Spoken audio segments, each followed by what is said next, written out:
firstly, why has there been so much confusion as to the status of the North Korean dictator? Because there are some people who don't want us to know certain things. I mean, he's been missing in action for a while. It was reported that he had a heart surgery, and no one has denied that. What the problem has been is how he's done after the heart surgery. Probably a series of stents were put in. And then some people said he was brain dead, and some people said he was convalescing, and some people said he was seen in a resort city and someone else on a train. None of this is actually true. I mean, we don't know how he's doing it. All we know is that he's disappeared and that he's had heart surgery, and we don't know how he's done. And he was at a private hospital with his own private doctors and all the rest of it, though that could probably kill you too. But the thing is that the assumption is that he is gravely ill, or he would have shown his face, because in a country like that, you have to go to your grandfather's National Day celebration. It's very important in a authoritarian society to show everybody who's in control. So look, there's something very curious about this. The South Koreans say they don't know much about it, and they have to, because they don't want to be accused of destabilizing the regime. But just imagine if he is incapacitated. Let's forget the point that he might be dead, brain dead. If he's capacitated, there would be a power struggle going on behind the scenes about who takes over. I mean, it's a big country. It's got a lot of resources and assets, and more important than that, it's got an arsenal of nuclear weapons, probably 30 to 35, which is of great concern to both Beijing and Washington and to the people on the Korean Peninsula. So it's a big story. And the thing is, we just don't know where he is. I mean, this is bigger than Amelia Earhart going missing. And this guy is an important character. He doesn't run the whole show, by the way. He's always been in cahoots with the military. So if there is something going on, it's the military maneuvering. Now, he's got a sister who carries a dynastic bloodline, and keep in mind that this is a dynastic communist family.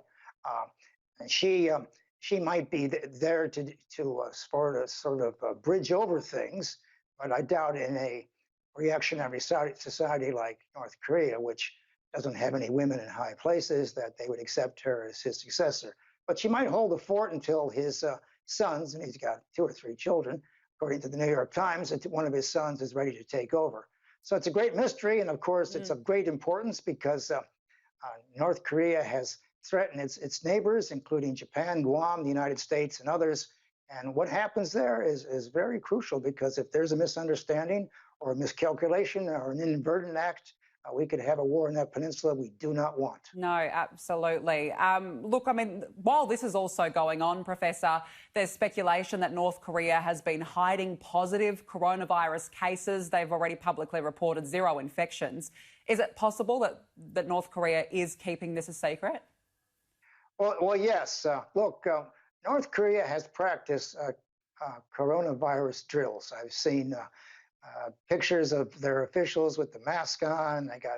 They've informed their people. What they haven't informed anybody of is, who may have passed away. Now, I know there's a lot of traffic over that Chinese border, and they do have their own embassies, their own diplomats coming back from time to time. Look, it's possible it's there. Authoritarian regimes don't like to share data, and it's not because they don't want to share the data. Maybe they might want to. They don't know how to. I mean, North Korea is not a very forthcoming regime, but keep in mind that with the death of the North Korean leader, we have absolutely no idea where he is. With the number of coronavirus victims, or COVID-19, we have absolutely no idea. So what I think we should do is just sort of look at those 2 numbers, 0 and nothing, and figure out that this is an attempt to keep it from the outside world. Yeah. These guys don't let anything out of the bag. No. And by the way, if they don't like what someone's saying, the North Korean authorities say it in very clear terms the next day. So there's something going on. So as Ellis found out, it's becoming curiouser and curiouser. It certainly is. It has been fascinating, and I'm sure more to come as well. Now, just finally, Professor, this week we saw Donald Trump raise the possibility of injecting disinfectant into patients to treat COVID-19. He's since responded to that. We just have a bit of audio of what he said. Let's listen in. No, I was asking a question sarcastically to reporters like you, just to see what would happen. Professor, there we go. He said that he was being sarcastic when he made the comments. Do you think that the comments were ill-natured? Well, look, if he was sarcastic or ill-natured, it was completely dumb to send that message to the American people that they can put Clorox and Lysol into their bloodstreams to solve a problem. Now, I think it was a mistake all the way around, and I think he's going to be lessening his press conferences because the Republicans are getting some very bad national and state polling. And I'll tell you one thing: the senators and the congresspeople in the Republican Party, they don't want that down ticket effect on them.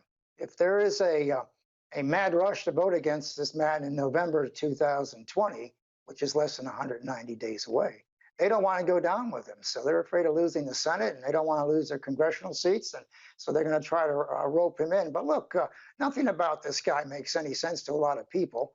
Now, I'm just going to leave you with a thought here that I've heard since 2016 that was brought to my attention by some fellow from PBS News.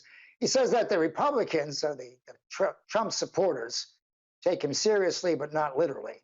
His critics take him literally but not seriously. So that's probably where we are today. I think that covers it pretty much. I think that sums it up very well. Certainly very interesting comments, have done quite well on social media as well. Professor Joe Siracusa, appreciate your time. Thank you so much.